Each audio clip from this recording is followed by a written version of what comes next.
Suzuki X-Star na R5000 mga boss. Napakaganit niya, ano. Kumbaga hirap na hirap tayong mag-shifting kasi sumasabit. Talagang ramdam na ramdam mo yung ganit niya. Okay, ayun. So hello guys, magandang araw sa inyo and welcome back again na naman sa ating channel, ano. Bali, dito tayo ulit sa favorite spot at inabutan na tayo ng ulan. So andito pa rin yung Raider FI natin, and then nakaraang vlog natin, change oil natin siya, which is gumamit naman tayo ng R7000, ano. So bali review ko lang siya ngayon at salpak lang natin yung camera. Ayun, so bali review nga lang pala natin yung R7000 compared dun sa R5000 na X-Star, no, Suzuki X-Star. Okay. Doon kasi sa Suzuki X-Star na R5000 mga boss, napakaganit niya, ano. Kumbaga hirap na hirap tayong mag-shifting kasi sumasabit. Talagang ramdam na ramdam mo yung ganit niya. Compare naman dito sa R7000 na napaka-smooth.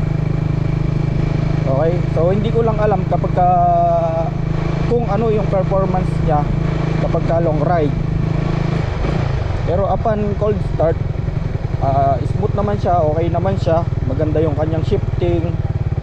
And isa pa, sa R5000 nga pala na X-Star mga boss, napakalagitik, no. So malagitik yung bandang tensioner natin, maingay siya. And then dito naman sa R7000, napaka smooth nya, wala siyang lagitik. And then yun nga, yung shifting napakaganda. Okay, so sa susunod naman, tetest naman natin yung R9000 naman para maikumpara natin yung tatlo kung alin ang mas maganda. Pero sigurado ako na yung R9000 is maganda yon kasi nga fully synthetic na yon, and yung R7000 is semi-synthetic. Okay, at marami pa nga palang nalilito dito sa shifting ng ating Raider FI mga boss, ano.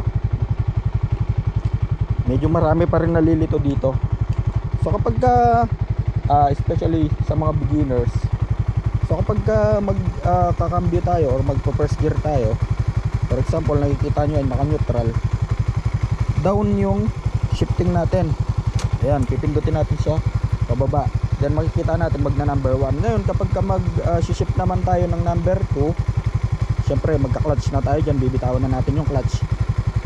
Pasakbit yan mga boss. So sa akin kasi nasanay ako sa kulit, paangat. Okay, ayan, so paangat yung segunda natin. Ngayon kapag magsisegunda tayo from first gear, dadaanan niya lang yung neutral mga boss, no, para hindi kayo malito. Basta dadaanan niya lang yun. Yan, ayun, so dadaanan niya lang yan. So from first gear to second gear, so dadaanan niya lang yan. Ngayon kapag galing naman kayo sa second gear, for example gusto nyo mag first gear kasi nga naka full stop kayo, so dadaanan niya rin yung neutral. Okay, so bali lalaktawan nyo lang yung neutral mga boss. So ganun lang yung shifting ng ating Raider FI. The rest, yung tercera, kwarta at saka quinta, sixta, paangat na lahat yun. Bali normal na shifting na lang yun. Nalilito lang kasi kayo dito sa first gear, dadaan siya ng neutral, and then second gear. So from second gear naman, magda-downshift kayo, dadaan siya ng neutral to first gear. So ganun lang kasimple mga boss. Yun, bali hanggang dito na lang. At na-share ko lang nga pala yung langis natin, ano. Sa susunod, yun nga, susubukan naman natin yung R9000.